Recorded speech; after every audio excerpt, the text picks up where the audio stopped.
to another edition of Raise the Bar.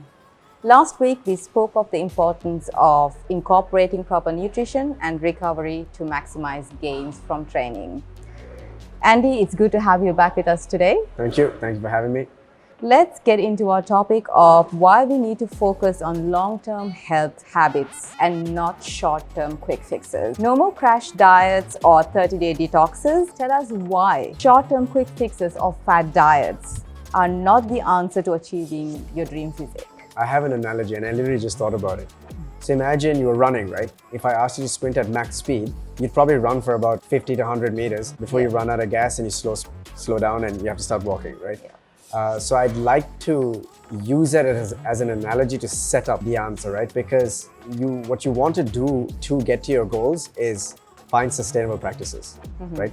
Things that are going to get you to play the long game, the infinite game. That's right. Because it's going to be a bit harsh, but you should stop when you drop dead. That's when this game ends. That's right. Yeah. The goal of health and fitness is to keep playing the game. Okay. Right? The moment you stop playing the game, the moment you stop thinking of health and fitness, the game ends sooner. Okay. Right? Yeah. And so I like to use that analogy when explaining this concept to people because you've got to find sustainable practices. Yeah. Things that will take you the distance. That's right. Yeah. And whether their goal is to lose weight or gain strength, still a long-term process. Yeah. And there's a lot of things that goes into it other than training. Yeah. And I know at CrossFit Ceylon, there are simple but powerful pillars that you use and are proven to give results. Yeah. What are they? And run us through as to how you use them to help your clients achieve their goals. Got it. I mean, so like we talked about in the last episode, I think sleep, nutrition, recovery, stress management, right, are all crucial, right? The training is also crucial. Yeah. I think the first thing we'll talk about training is like the first thing about training is training intensity, right? It's really not that important what you do as long as you have good training intensity, right? Right. Some people think you should only use dumbbells. Some people say barbells are dangerous. Some people say you should do body weight. Some people say, there's so many schools of thought, right? Yeah. And so it's important to not get lost in those schools of thought and understand that training intensity is the single most important thing. There are training principles. If you go to any strength and conditioning practice, you will see that they use principles to progress, to overload, to manage frequency, to manage volume, right? It's a little bit of a science. Well, it is a science, right? But it's a loose science, right? Because what works for you may not work for me. For sure. You can still use all those principles, and so it's an adjustment of those principles. So I think training intensity is important. Number one thing. If you don't train hard enough, you're getting nothing out of it. But I think the most important thing is slowly putting all of these components together over time. Yeah. Right? I personally took 5-6 years to get it all synced and linked up to where I was like, okay, I know everything I need to do. I may deviate for 1 or 2 months, but when I come back, I know exactly where I need to be. What my day needs to look like, right? What my sleep routine needs to look like, because you're a product of what you do every day, right? Yeah. And so I know what the day needs to look like to get the result. That's right. And so it literally comes down to, boom, this is what the day looks like and this is what I'm going to do for the next 6 months. Yeah. And it's so easy to get results then. It's just figuring out what that day looks like is what takes a long time. I think one of the things that people, I don't know, in my opinion, do wrong is not understanding how your body adapts to different cues. You know, you need to check what kind of food that best suits you and what type of training and what phase you are in if you're a woman. And everything plays a massive role. One of the things that I've struggled with over the past years is losing my weight and then gaining it back on in a short period of time. And that is when I realized I cannot do that anymore because as you age, it becomes harder and harder to lose weight. And it's not healthy. And it's not healthy. And I'm cutting out tremendous amount of calories. I'm removing so much of food out of my diet, and that's not something that is sustainable. So I wanted to move out of it and start looking at chasing strength instead of chasing weight loss. So that has really helped me. And what advice would you give to those who are coming in and get them to focus on getting yourself fit and living a healthy life as opposed to wanting to chase weight loss? Because weight loss is not the end game, right? Because if you're going to chase weight loss, you're going to be chasing that forever. I mean, what are you losing? Are you losing losing body fat? Are you losing muscle mass? Are you losing water? Are you losing bone tissue? Bone mineral? Are you losing ligaments? Are you losing tendons? Like everything's just slowly depleting. You can lose weight until you just deplete to death, right? If you starve yourself, that's what goes. Like you could, like, your bones get so weak they break, right? And so you see a lot of people that struggle with anorexia, they start breaking bones and stuff. They start dislocating shoulders. They start like very basic things, like and so I would say body composition. You talked about the in-body scan that you did. Amazing scan, because it's pretty available all over the world. To be honest with you, if it's available in Sri Lanka, you can do it anywhere on the planet, right? And so, because a lot of the technologies that are available overseas are very difficult to come by here, but we have some of those technologies, like the in-body scan, and they're really cheap to do. And so body composition is a much better way to measure your progress, as opposed to this daily weight measurement, which is not telling you the whole story. If you're super overweight, it can tell you a whole story, like a better story than if you're closer to target body weight. There's not much room for movement, right? So you said eat less, move more. It's a very difficult thing for most people to do, and it takes a lot of self-restraint and discipline. How can you approach this on a different context? Pull your body for movement instead of cutting out on a lot of... So there is a difference between calories and volume, right? Right. So if I put 100 grams of rice on a plate and I put 100 grams of cucumbers, they're both 100 grams. Right? The food volume is the same. Right? But the calories are different, right? And so one of the best strategies if you're trying to get healthy is increase food volume. Find things that are lower in total calories. Fruits, vegetables, meat. Everyone has heard this, right? And that's the idea behind all of this. Because you can eat a lot of food in terms of volume and still be low in caloric intake. And things like protein have what's called a high thermic effect. Very simple terms, when you eat foods that are high in the thermic effect, it just takes more energy to digest. Your body just needs more resources. So you just stay full for a long period of time, right? So you want to eat foods like that as well. So foods that are high in volume, that have high thermic effect, right? So then you'll just be full for long periods of time, and you won't really be eating a lot of calories.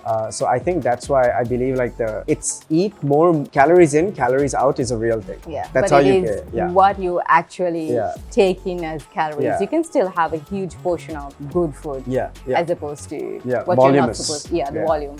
So like calories in, calories out is 100%. It's a law, right? But how you get there is not so linear. And like eat less, move more. I used to say that. I used to tell people that eat less, move more. Technically, it's correct, right? But the how you apply it is it's a little bit more nuanced, a little bit more complex, because there's different people in front of you, different hormone profiles, digestive tracts, different taste buds. Some people do not want to eat vegetables at all.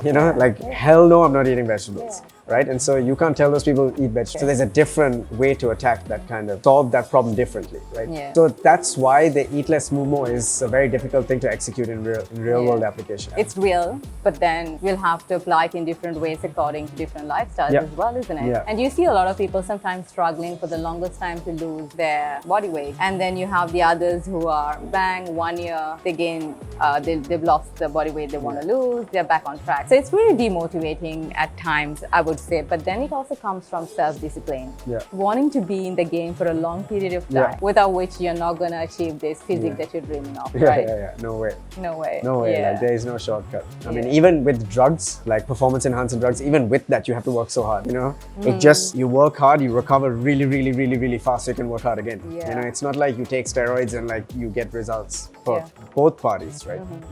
You've got to do the work regardless, right? So yes, it's your body needs some sort of stress to change. It's not just going to change for no reason. So one of the things that people struggle with is having to change their habits that they've been used to for a long period of time. What advice would you give them to make those sustainable but simple swap in habits? I think so. The most important thing is change one thing at a time, right? You can change your you can start training and improve your diet at the same time, but first just go to the gym. Forget about the diet. Get to the gym.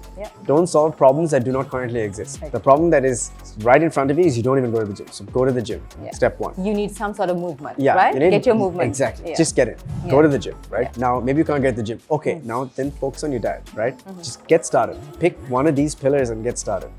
So generally it's like, go to the gym first. Okay, train for a few, weeks. Don't worry about the diet. Keep doing what you're doing. As a result of going to the gym, your cravings are going to change a little bit, right? You're going to want more salty foods because you're sweating. Okay. You know, you're going to want more protein because you feel like you need to recover. It's just instinctive. It's Okay. inbuilt into our biology. Start there, and then there will be a point where like, okay, it's time to like, I need to like take it to the next step. I need to figure out what I need to do with my diet. Then move to diet, and then bit by bit you'll start improving one thing at a time and start aligning all of these pillars together. Okay. But generally, it's like we were talking earlier. Is if you don't have time, you have 5 minutes, go walk. Yeah. Create Or play that a momentum. sport. Yeah, exactly. Do Play something. sport. You Play don't sport. have to always hit the gym. You don't. Just You do don't. have Something. some sort of Yeah, movement. yeah. Yeah. Do something. Yeah. And I think that's the biggest mistake people make. They think that if they do not have the perfect conditions, it's not right to start yet. Yeah. Whereas I say find the worst conditions you could possibly find and execute there, then nothing will stop you. That's right. right. There will be no condition that can make you feel like you can't do it. So regardless of what the conditions are, pick something, start executing, start applying it, start executing. You see the effect of it, Yeah. and then you feel better. And then you want to do it more often. Yeah. And that's how you actually start building those habits, Yeah, right? momentum. Momentum, there Momentum you go. starts. Yeah, It just block by keeps- block. yeah. It doesn't happen overnight. Yeah. And you're not going to feel great the first day you go to the gym. No, it's going to be hard. It's gonna be terrible. It's going to be terrible. So yeah. you're not gonna want to go back, but Yeah. you're gonna go home, you're gonna sit back, and you'll be like, okay, that felt good. I feel good. Yeah. You know, I feel like I did something. You'll feel accomplished. You'll have all these hormones Oh, yeah. releasing through your Oh, brain yeah. and Yeah. chemicals releasing through your brain. You feel good, Yeah. right? And after a while, you'll wonder, do you know I'm feeling different? Why is the body pain? Yeah, like, yeah. you know, you get so accustomed to Yeah, having those body pains, Yeah, right? yeah, After the yeah. workout, They're you're just like, sore oh, something is from it. missing. Yeah. Yeah, and you want to keep going exactly. back to it. Yeah. Exactly. So yeah, I think get started, create some momentum, and just do the first thing. Don't Yeah. try to do everything. Do the Yeah. first thing, the easiest one that you can do. I think the easiest one is get into a good gym, Yeah. get a good coach who understands. I know there's a lot of training and coaching out there. Yeah, so and much, So many. so much. But you've got to choose actually what is going to benefit you long term. Yeah. Do what you enjoy also. Yeah, exactly. And have an environment that is actually going to help you evolve. Otherwise, you're going to be like, okay, going to a place and you've been looking like that for so many years. So then you know you've got to make a change. You've got to move out of Yeah, that place. that ain't the right you know, place for you. something is not right. You've got to fix it. Yeah? For sure. That's good advice. I like that. Yeah. Right. If it's not broken, don't fix it. Yeah. But if nothing's changing, Yeah. change. Change. Right. Yeah. You're not a tree. Move. Yeah, exactly. Yeah. Exactly. Move. Because as we evolve and as we age, things get harder, not easier. Yeah, for sure. And you want to be able to do things without assistance. And that's the whole point. For sure. And live a more happier, healthier life, because the older we get, the more issues we have and the more help then we seek. Yeah. So if you want to be independent and be able to do things on your own, go out there, get yourself fit and strong, find the right coaches, the right training program for you. It might take you a while, but don't stick to a plan that's not actually giving you results. But if you feel like it's not giving you results, move on. You're doing something fundamentally wrong. Yes. That's not giving you the results that you're looking for, sure. right? Yeah. I would say if there are people out there that like reading, there is one book I think everyone should read. It's called Outlive. I quote it a lot in the articles by a guy named Dr. Peter Attia. Broad stroke over his work is he's a doctor and he realized that medicine wasn't doing justice to the general population. Medicine was reactive, that you get sick, here's your medicine, whereas he's taken on this thought of making medicine more proactive. And so he calls it medicine 3.0. So it's medicine 1.0 when medicine first started, medicine 2.0, which is everything we had until now, and he's trying to bring on medicine 3.0, which is more proactive. Like before you get sick, let's see what's going on under the hood. So it's a really good book, gives you a lot of insight. Definitely read it if you're a reader. I mean, a good health doesn't come easy. You've got to work hard. You've got to work tiringly towards it, just like you're going to work 9 to 5 in a job, or you're a full-time mom, whatever may be. It's time we prioritize ourselves, our health as well, because if you're not in our best optimal health, what are the chances that we can be of benefit to anyone else around us? For sure. And get ready to say no a lot. You know? Yeah. It's gonna be a lot of no's. You wanna come? No. You wanna come? No. No. Your circle of friends are going to change. For sure. Yeah. You're not going to be able to go to those places that you otherwise went. You've got to make those lifestyle changes as well, isn't it? It's a holistic life. You're going to make your life looking very different, and you're going to for sure feel good as well. And you'll find people in that same circle, and you'll have a new group of friends. This is bad advice, but you gotta leave your friends. But sometimes if you got to think for yourself, and if you're not really, progressing, then you got to make some drastic changes in life. Yeah, you'll blend into a new circle of friends, a new circle of people that have the same, passions, likes. Or interests. you get your friends following you, Yeah, which is even better. Even better. Yeah, that's a you'll good have point. them, following you, and you'll be the inspiration information for most of them. Perfect. Yeah, I like that version better. Perfect. All right. Okay. So thank you for being with us today again, Andy, and looking forward for many more articles with you. Absolutely. And there are a lot of things out there that people are struggling with to understand, because there's a lot of information out there in the media that is confusing. And we are here to sort of eliminate all of that and give you the raw details. So yeah, until next time, we'll see you back again on another edition.